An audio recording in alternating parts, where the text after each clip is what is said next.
CEO's Journey. My name is Anthony Pica. This show is all about helping the new and upcoming voiceover artists grow their business and sidestep all the crazy things that I seem to step on. It is Fiverr Friday, baby, and I want to welcome you back. It's been a week since we've gone live, and it is always good to be here. What's the date? Today is the 28th of August. We are almost done with August, and I'm just totally baffled.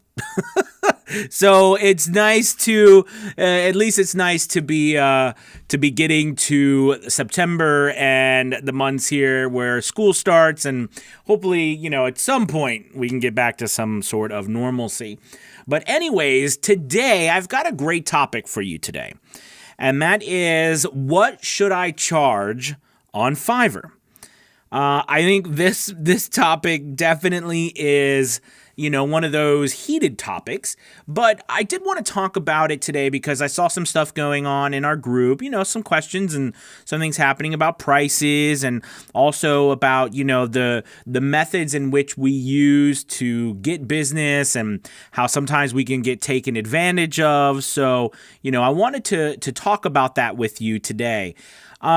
So first, I want to welcome everybody from YouTube, Twitter, and Instagram. And I had to tell you, and Facebook, for some reason on my chat here, usually it shows me how many people have joined. But today it is not. So if you're in here, go ahead and take a shout out and say hello. So I know that you are watching. Hello, it's good to hear you. Good to see you, Eric. Yeah, for some reason, it's not showing me how many people are on here. But anyways, no worries. It's good to have you guys. Thank you. So I want to start by posing a question. I have a question for you. If I was to say to you, 2 years from now, I was going to make sure 2 years from now that you made $100,000 a year from your voiceover business. And what you had to do over the next 2 years is you had to do work of building your reputation. You had to do work of building up your credibility. You had to do work with building up your respect in the community. But at the end of those 2 years, it was certain that you'd make $100,000. But to get to that $100,000, you might have to do a bunch of voiceover jobs that were $5. But at the end of the 2 years, you'd get $100,000 a year. My question to you is, would you do it? So that's the first question. Most of us would say, yeah, of course we would do it. We're going to get $100,000 in 2 years. I'd do that. And besides, not all the jobs are $5. I mean, I'm going to make more money, right? But let me change this. And let me say and ask you this question. But if I said, in the next 2 years, you have the possibility to make $100,000 a year. It's a possibility. It's not for certain. And in order for you to possibly make $100,000 a year, you had to do a bunch of jobs that were $5. You had to build respect in the community. You had to, build credibility and get lots of reviews and do a lot of work that was difficult, Would you do it then? That shifts our mindset. Right? We're like, well, I don't know. Would I really do it? Because it's not certain that I'm going to make the money now. So I'm not quite sure if I would do that. This is what's interesting about this whole idea. Okay? When we are certain about something, we're willing to do anything. But when we're not certain about something, fear, worry, confusion, questions, they all creep in. Here's another interesting little mind trick for you. I think this is kind of cool. Imagine you are on the top of a skyscraper building, right? And this building is, let's just say, it's 100 feet up. And it's about 50 yards to the next skyscraper, okay? And there is a plank that is between the two. They're sitting on the top of the skyscraper, all right? The two skyscrapers. And my question to you is, if someone you loved, like let's say your child or your spouse or someone you really loved, all right, imagine that person, and they were out on the middle of that plank, all right, and they were scared, nervous, like they were going to fall off, would you go out and get them? Of course you would. However, take them away and imagine if there was nobody there. Would you go and walk out on a 100-foot high plank from one building to another? No way, right? You're like, no, I wouldn't. But insert something that matters and that you are certain of, and you're willing to do it like that. There's no question. I just find it an interesting thing in our minds that when we are certain about something, when we've made a decision about something, everything that takes to get there is easy. Not easy is the wrong word. Everything that takes us to get there is acceptable. We will do it. We will do it with passion and effort because we are certain about what we are going towards. And how does this relate to what we're talking about on Fiverr? So to bring us back down off of that high philosophical ideas there is that, Fiverr, of course, got its name from $5. And, there are many people who still start off on Fiverr or work on Fiverr and they charge $5, right, in voiceover. And the question is, what should I charge? Should I charge $5 for my voiceover gig? And if so, what's the possibilities? So the reality is this. I want to lay it out on the table. I've charged $5 and I've been so busy with work that I didn't have time to do anything else but do voiceover work on Fiverr. And I still couldn't make enough money to really support my family charging $5. So, you are not going to get rich charging $5. Well, there's no guarantee anyone's going to get rich in general, but you're not going to make a good living, okay, charging $5. But here's the thing. When you are first starting, and let's be honest, when you are first starting, the best way to get known, to have credibility, to build that social review status, if you will, that every online site we all have to be aware of now. Doesn't matter where you are, online reviews are vital to any business. They're vital, okay? You have to get those reviews. So when you first start, in essence, it's almost as if you need to be giving away your services to get those reviews. I'm not saying give away your services.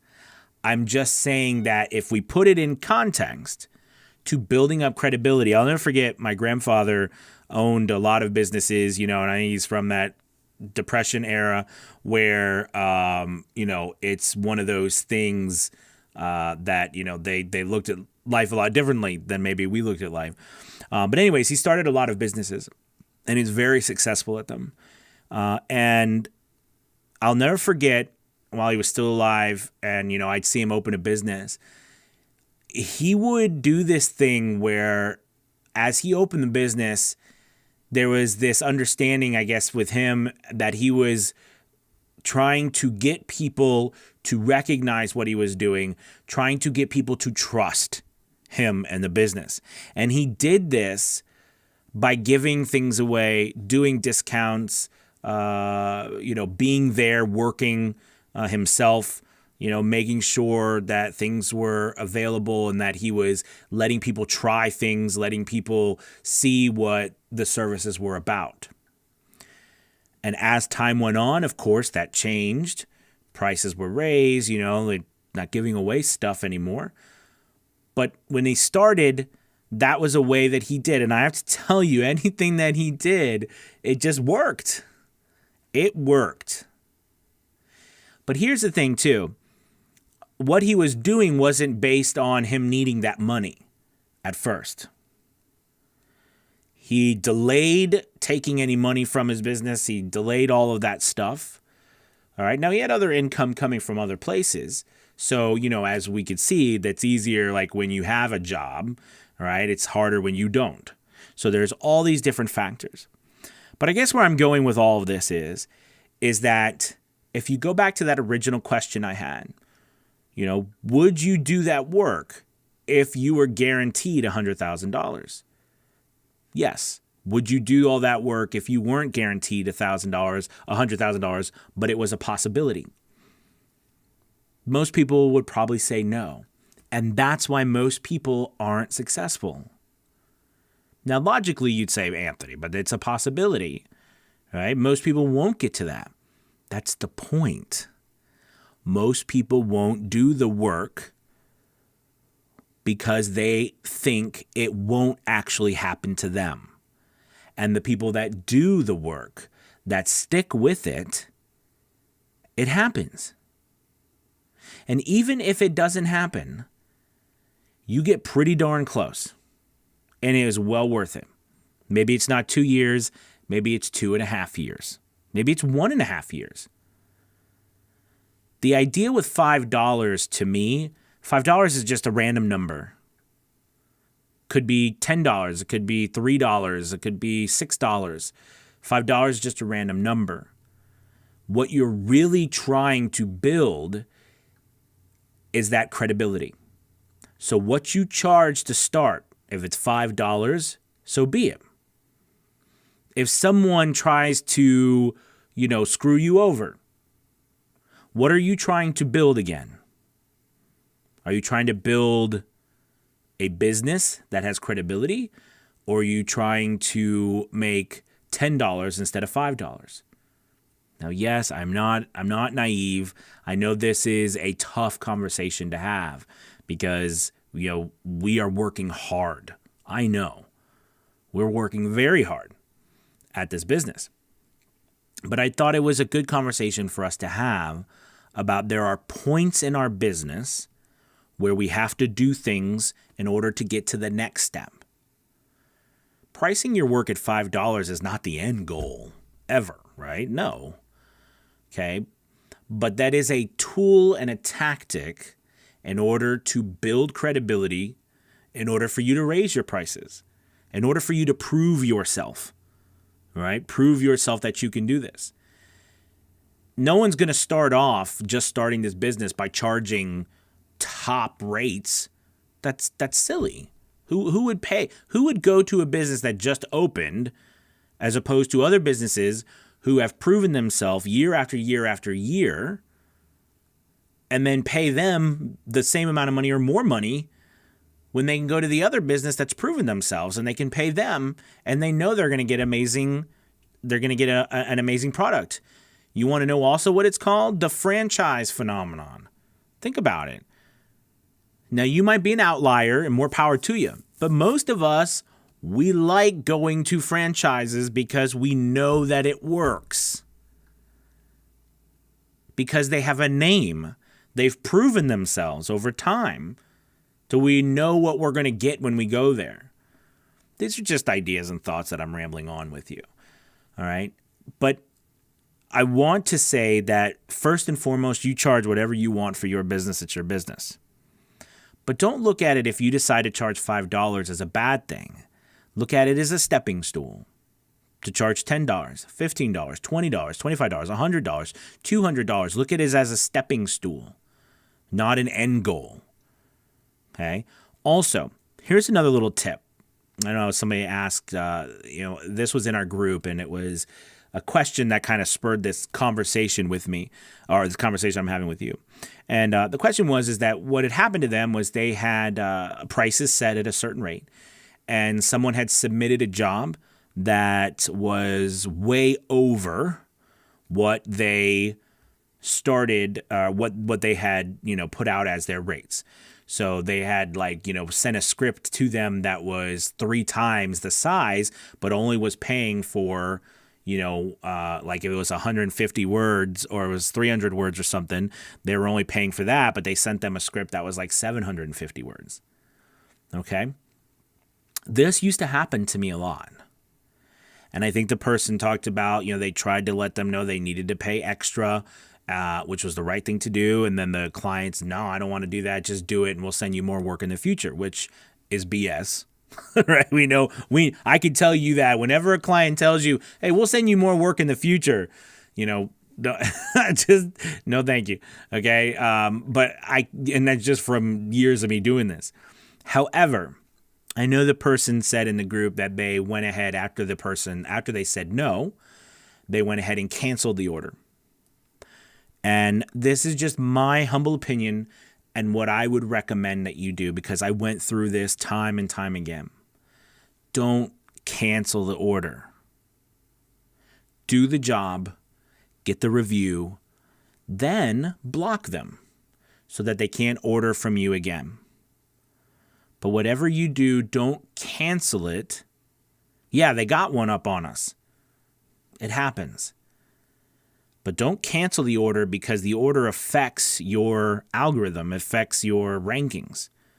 Do the job, then block them. Get the review, then block them. Okay? But don't let yourself get penalized because of them. That's my opinion. That's what I've had to do time and time again. Does it happen to me now? No. And that's what and it's so hard to tell, especially to relay that information to people, especially when you're just starting out, because it's hard to get past those first moments where it's like, gosh, these people, I keep getting spam. I keep getting people who want the world on a platter for $5. It's really tough. But I totally know where you are, because I was there too. But I can tell you that it won't always be like that. It won't. And it's your willingness to stick it out that will make all the difference in the world. Are you going to be the person that sticks it out and comes out the other side, or the person that gives up? Don't be the person that gives up. I know you can do it. $5, $10, whatever, that is a stepping stone. It's just a place to begin. And by the way, you don't have to begin there. You can begin at whatever price you want to. Begin at $1,000, whatever price you want to begin at. Just be aware that wherever you begin, all right, is not the end goal. It's a journey. All right, at this moment, that's my spiel. You probably heard enough of that. That's my spiel. If you've got questions, comments, be like, Anthony, you're a wacko. That's okay. Put it in there. I will smile and thank you. But I'm just happy that you're watching.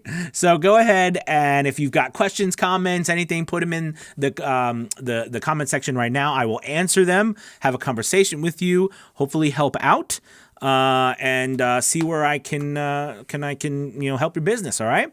So let's go ahead and check out where everybody is right now. I've got Eric. What's up, my man? Good to have you. Voices by Storm. Hi, Storms. Good to have you. Out of Bounds. Happy Friday. Walter, what's up? Miriam. Hello, Miriam. Good to have you. Yes, thank God it's Friday. More people are here than you will ever know. So thank you. Let's see. David, I'm here. Thank you for the information. Thank you, David. I appreciate it. Scott. Hello, Anthony. Happy Friday. Good to have you, Scott. James, treat $5 as a loss leader. As a loss leader. I'm not sure I understand, James. I apologize. What that means. I'm assuming what you mean is it's, I don't know. Sorry, James. Maybe explain it a little bit more. I'm assuming it makes perfect sense when you explain it, but I apologize. Let's see. Trevor, it's the truth. I started out offering very low rates, got the reviews, scaled up, and now I'm level 2 on my way to top rated seller. Awesome, Trevor. Absolutely. Cool, man. Love your content, dude. Thank you, man. Appreciate it. Nick says, I've been level 1, 2, and 3 on Fiverr in my time. My work dropped once I up to $10 minimum. I'm level 2 at the moment, so may risk an upgrade once I'm level 3 again. You mean top rated seller? Nick, I understand. Sometimes you raise your prices up and you get some pushback. I will tell you this, that, depending on your customer base, I always look at this, and the question might arise, when do you raise your prices? Well, I always say, there's a bunch of different thoughts on this, but my thought always was, when you're too busy, right? It's supply and demand. It's economics. When there's too much demand, not enough supply, you have to raise your prices, okay? If there's too much supply and not enough demand, you lower your prices. So this is simple economics. All right, simple economics. So, that was my suggestion to you. All right. And, if it's one of those things where, you're not ready to raise the prices, try it on different gigs. You know what I mean? Try different pricing on different gigs. That might help you test some things out. Okay. Let's see. Rudy says, you are a wonderful wacko. Thank you, Rudy. Voices, we like wacko though. Thank goodness. That intro strikes close to home for me. Awesome. Let's see, James. It means you do the job to get more jobs. Absolutely. So I always like to think about it as you're actually getting paid with a review. And if you think about that, all right, it's not so much about it's not about the money when you start, even though that's hard to ignore. Because it really isn't. Think about any business. If you've ever learned anything about business, the old rule of thumb is that you don't even take money, or you don't even expect to break even until between 3 to 5 years into your business. But we've been given this incredible gift right now, it seems, right? Because I've worked with so many people who've started their business and have started making profit in a very short period of time, in a matter of months. That's very not how the business generally works. And I know we know that, but that's why this is so appealing. All right. Now, if you were to stop and say, well, that's not true, because, you do really technically have to pay for your house and your gear, which, by the way, I'm a big advocate of you paying attention to costs, writing them down, making sure you have the right spreadsheets, using QuickBooks or whatever to manage your business. But the reality is this can be a very lucrative business because there's such low overhead.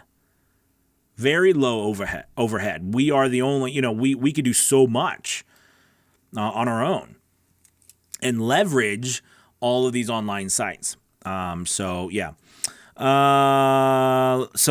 I was saying, if you actually work for the reviews and not the money, one, you'll probably be a lot less stressed out. And two, you know what I mean? It will be, it adds up. It does. By the way, you can use those reviews anywhere. I use the reviews. I put them on my website. There are reviews that you got from people. Fiverr doesn't own them. They don't own the review, right? You earned it. Use the review. By the way, here's another little tip. Get the reviews. Copy them. Copy the reviews. Put them on a separate. If you have 1,000 reviews, you better copy all of those things. Because then you can use the reviews everywhere else. They're your reviews. If that hasn't dawned on you, hopefully that helped. They are your reviews. You cannot put a price tag on those. Well, you can. As you go up, you raise your prices, the more reviews you get because of the social credibility. And you will hear people, I hear people say, I always ask, why did you work with me? And they're like, well, we loved your reviews. We loved all the wonderful things people had to say about you. People read those. You know that. We do. That's why they're so important. That's why you get hounded when you're just starting out, because people are looking for people who they can pay very little to, who aren't proven yet, or people are trying to take a chance because they don't know what you're going to do. Okay, so copy those reviews. Let's see. David says, I don't think you're a wacko. I value and appreciate your advice. I'm new and love learning about this business. Thank you, David. I appreciate that. Facebook user says, hey, Anthony, learning level 2, but back to $10 to build the business. Gotcha. James, I keep seeing VO Tutor's website saying you must have a professionally produced demo. If you're just starting out, charging $5 on Fiverr, can you get away with making your own to begin with? James, great question. So I will tell you my experiences, and then I'll tell you my thoughts. My experience is that that's exactly what I did. I have made my demo every step of the way, and my demo has basically been almost another timeline of my business about my progression. But I can tell you this. It wasn't until I started producing my demo a lot better, and I got a lot better at it, that I started getting more work. Did I get work in the beginning? Yes, but it wasn't a lot of work. All right. But and then when I opened my own demo, because I do demos for other voice actors, I have Andrew and I, my production guru guy, we do demos together for voice actors. When I opened that section and I started to create my own demos, but I still do all of mine, even though I work with another savant, if you will. He's a very talented young man. I do all mine personally. I just have always done them. I've always lived by that motto to do them personally. Would I work with someone else to do my demo? Maybe. Sure, I think just for the experience. But I've always felt that I've wanted, personally, that I want to create them on my own, just as a personal thing. But not everybody's like that. And you don't have to be like that. Okay, because I help a lot of people do demos, and I love helping other people do them too. My recommendation to you is, if you are going to do it yourself, don't look at it as a way out. I mean, like, don't look at it as a way that you could just put stuff together and expect to get business. That goes back to this other point too, though. If you are going to go to a job interview, and the job was paying $100,000 a year or $250,000 a year, whatever, okay, but it's paying a lot of money per year. You were going to the interview. Would you come to that interview looking like crap, with a poor resume, all right, that looks like you just threw it together, for 15 minutes before, all right, and no idea what you're doing? Or would you come looking your absolutely best, with the best resume you could possibly have, and have studied up on what you should know, what you should be doing at that business, or at least something about the business that you're interviewing for? Hopefully you pick the latter, right? Hopefully you pick the one where you're going to look your best. You're going to have the best resume, okay, that you can do. So that's the key, that you can do. So to answer your question, if you are going to go down the route that you do it, make it the very best that you can make it. Don't just kind of throw stuff together, because can you get business? You might, but you're not going to get as much business. And then you're going to think something's wrong with Fiverr. In reality, it's not. Okay? I hope that helps. Let's see. Voices. I've transitioned my gigs to pro now, so the effect of that price increase on my traffic is going to be interesting. I'm taking notes to share with you guys after a while. That's awesome, Storm. I'm glad. That's good news. I'm glad that you got to pro, because I'm so excited to hear about it and your thoughts. We have some other people that in our group that are pros in the pro program as well. The pro program is a different program that Fiverr offers, and I think that's really cool. I'm interested to see how that goes, Storm. Keep us posted. Congrats. Let's see. Ken, that's exactly right about the traditional business expectations, 3 to 5 years to start seeing a profit. Yeah, Ken, that's true. And what's funny is that, online, nobody really talks about it anymore. You know what I mean? Most people don't even think it. They just think, well, we're not making money, something's wrong, or we're not making a profit, or why am I spending more money than I'm making? I mean, that's what business is, right? You've got to build something first before you can expect money to flow in. And we can't have shortcuts, because Fiverr's built, these other websites like Fiverr's built businesses, but we still have to build it up, and in our case, in the form of reviews. Let's see. Scott says, Anthony, you were so right. A business is like NASA rocket. All the fuel and energy and effort spent in the first 5 minutes getting off the ground. But is the final view worth it? Amen to that. Nick says, good point about reviews. Thank you, Nick. Ken says, use the reviews, slapping my head. What was I thinking? Haven't been using them. Absolutely. Those are all your reviews. Use them. Use them on your website. Use them on other sites. Other sites are like reviews, customer comments. You have, if you've done any work, you have so many reviews. They're your reviews. They're not Fiverr's reviews. They're yours. Use them. Copy them. Okay? Let's see. Hello, Anthony. How and where did you start as a beginner? Good question. So, in April of 2017, it was my birthday. And, I'd been teaching for many years and teaching theater. And, I was an actor for a period of time. And, but anyways, I was teaching and I was, feeling really, I was at my home and it was my birthday. I was really looking for something. I'd always been searching. Actually, up to that point in my life, it wasn't a day that I woke up that I didn't have in my mind some desire to do something different. I didn't know what it was. I tried so many different things. I was never complacent my entire adult life with the things that I was doing. There was always this feeling that something wasn't quite right. But I never pursued going all in on acting because I wanted to have a family, a home, and stay there. Now, that doesn't mean you can't be an actor and not have those things, but all in my experiences as my short time as a professional actor and, and touring and doing stuff, that it's a hard life to be in one place if you don't live maybe in LA or New York, and I don't. So, I chose to, go a different route. But anyways, to make that long story short, I don't know how it happened, but a video had popped up on YouTube of something about audiobooks, about narrating audiobooks. And, I love audio. I loved audiobooks. I love listening to audiobooks, like self-help audiobooks and stuff like that. So I thought, wow, maybe I could do maybe I could do voiceover. Could I be on an audiobook?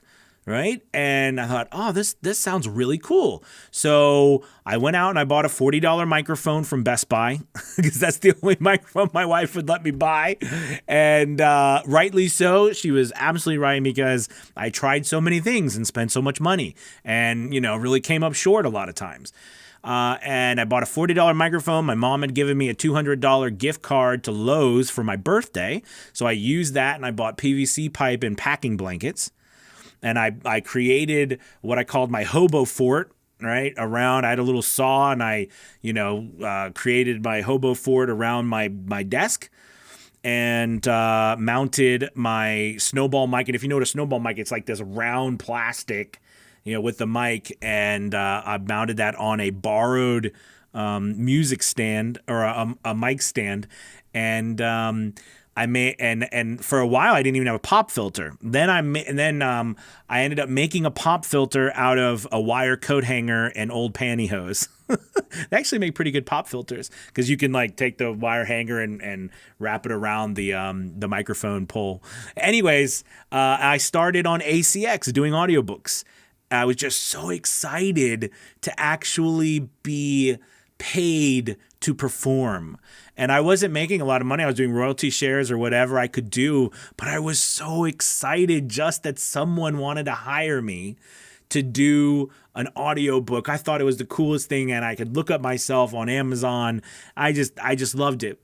And when I first started, I never thought I'd actually get to a place, where I would be making money anywhere what I make now. But as time got on, and it was actually it wasn't too long afterwards, I started to really believe. I said, wow, because what started happening is that I was starting to feel fulfilled. That hole that I had my whole life all of a sudden was getting filled up. And it was so exciting and liberating. And it was funny though, when we first start out, we were like, well, we can't tell anybody. We can't tell our family because I was afraid they would be embarrassed that I was doing this, voiceover. What is that? And that, they would be kind of angry with me that I was trying something else and, I was wasting my time, etc. Of course, now things are quite different. But at the time, that's what I was worried about. So I didn't tell anybody what I was doing. And, but I look back on it and I smile because it was the first time in my life that I actually felt that I was doing the right thing, that I was building something for me. I was building it by me. I wasn't going by any, thing or any, I guess, I don't know, messages out there telling me I had to do something or do it, I had to be something. I was just doing it for me. And it changed my life forever. Now I'm here with you. So that's how I got started. It was 20 years in the making. And then one moment, one YouTube video and a dream. And here we are. Oh, that was a long story for your answer. Hopefully that was interesting. Let's see. Okay, right. If everybody's still around after that story. Rudy says, learn to be a pro demo producer, learn the audio engineer, learning. Yes, absolutely. Miriam, yep, it's called paying your dues. Yep, it's all part of the process. Absolutely. And by the way, if there's anyone who tells you don't have to do that, that's silly, right? We all have to. We all have to. Let's see. Fly here. Eric Anthony has a YouTube video on how to make your own demo. Just search YouTube. I do. And I need to update it. I mean, that was done a while ago and it's still good. But I definitely want to update it because when I first did it, you'll notice that was when I first started doing videos out of my hobo fort. And I tried to put this, it's like an hour and some, it's a good video. But I need to redo how to do a demo because I could do it totally different now. Because at the time I was like, don't even add music. Now I could easily show you how to do that. So I'll think about doing an updated one. Let's see. Yep, it's called paying your dues. Anthony has okay. Frank says, have an amazing, incredible Fiverr Friday. Sincerely, Donald Trump. Okay. Let's see. James says, fly here, thanks. Fly here, thanks. Scott says, I'm an idiot. Copy and pasting reviews right now. Thank you, AP. Absolutely. Yvette says, hey there. Hey, Yvette. How are you? Tom says, no VO work here today. New roof going on the house. Oh, yeah. Ken says, I have a theory about inner workings algorithms of Fiverr in regard to building businesses. We'll share on the group soon. Cool, Ken. Thanks, man. Richard says, hey, Anthony, I'm a level 2, but I seem to be kind of stalled now. I'm thinking I need you to review my gigs. I have 2 gigs, so would I need to purchase 2 reviews? No, you just do one. That's fine. That's perfectly fine, Richard. You could just do one. I'll look at both of them for you. Let's see. How to work, Professor. Hi, Anthony. Quick question. Do you have any standard questions you ask buyers for how they want the delivery? That's a good question. Yes, and I recommend you do too. I always, I try to say, hey, if there's any particular way you would like this read, please let me know, because it's inevitably it happens. They send you scripts, and because we're not doing live direction, we don't know what they want unless they put it down there. And I got a job earlier today, and it was funny because I always we could probably be a funny meme. And I know some people do this occasionally where you put out what clients ask of us to do. Like they want you to be excited but serious. They want you to be happy but sad. This particular one, they're like, we want you to be epic, life-changing, deep, and on top of the world, and I'm looking at this stuff and I randomly type back, I said, hey, that's not a tall order or anything. Like, it was like these words like, we want you to change the world with this voiceover. Good luck. I always think that's funny. They're like, do my best. But anyways, it's fun, but I would ask, absolutely, is what is it that you are trying, or this actually works better. I don't do this all the time, but sometimes I do. Ask for a reference, like a video. Say, hey, is there a particular video that you have in mind? This comes in useful when you are having problems back and forth with a client and you can't, because they're saying something, like, because I had someone who was like, I want you to be dramatic. And then they sent me a video. I'm like, that's not dramatic, or it's not the way I think of drama or being dramatic, right? So that's why it's important, the reference file. Then they loved what I did because it was based off of their reference file, not the words they were using, because the words they were using meant something different to them than it did me. So I love the idea of asking for a reference file, and I love the idea of asking them just straight up, hey, what is the, what feeling are you trying to get across here? What's the audience? You can ask these types of questions. That really helps. Okay. That's a good question. All right, let's see. Like fast or casual or energetic or whatever. Oh, sorry. I know I just started answering. I don't even like. James, would you always offer the client both raw and processed files? I don't offer the client raw files ever. I always offer them processed files unless they ask for a raw file. Because most of the people I work with on Fiverr want processed files. If they ask for a raw file, that's fine. I just do a raw file. But I still it's still expected that you clean up your raw file. You know what I mean? They shouldn't have loads of clicks and noise in the background. You know what I mean? So there really is. I don't think I've ever actually put out a raw file that I just record and send. I always try to clean it up some. But mostly I send out processed files. Unless someone asks for a raw file, then I definitely send it out that way. Let's see. Dan says, got my first gig after 6 weeks on Fiverr. Congrats. Delivered yesterday for 5-star feedback. That's awesome, Dan. Good deal, my friend. Congrats on that. Hey, listen, you guys, thank you so much. I really appreciate your time today. If you get a chance, subscribe, like, share, do all that jazz. And also, I thought I should mention the Fiverr Elite group. I'm so excited. We have a session tomorrow morning at 10 a.m. Eastern. And the group's all about getting together with a bunch of people, like-minded people, all coming together to grow our businesses on Fiverr and in general. And we've added voice acting training in there. We get together with each other tomorrow and do voice acting training, learn things about Fiverr and marketing. And we also added Wednesdays to the group to where you can learn things like last time we went, this Wednesday we went over sibilance, how to get rid of sibilance. We went over mixing music and ducking and how to do that with your DAW. So that was a really good session this past Wednesday. So, would love to have you. There'll be a link below, or you can go to a VO's journey and sign up there. So thank you guys so much. Oh, I think we got one more question and then I got a jet. It says, is it okay to change prices on your gigs? Absolutely, it's okay to change prices on your gigs. But just remember that this is also trying things out. You know what I mean? If you raise your prices and people still purchasing from you, that's great. But if you raise your prices and you start seeing crickets, do you know what I mean? It might not be the time, or you might need a couple more days. Maybe you need 3 more days to see if people are going to go for it. I would recommend this though. If you raise your prices and after a week you're seeing no traction, put your prices back. You know what I'm saying? Maybe you're just not quite ready to raise them. All right.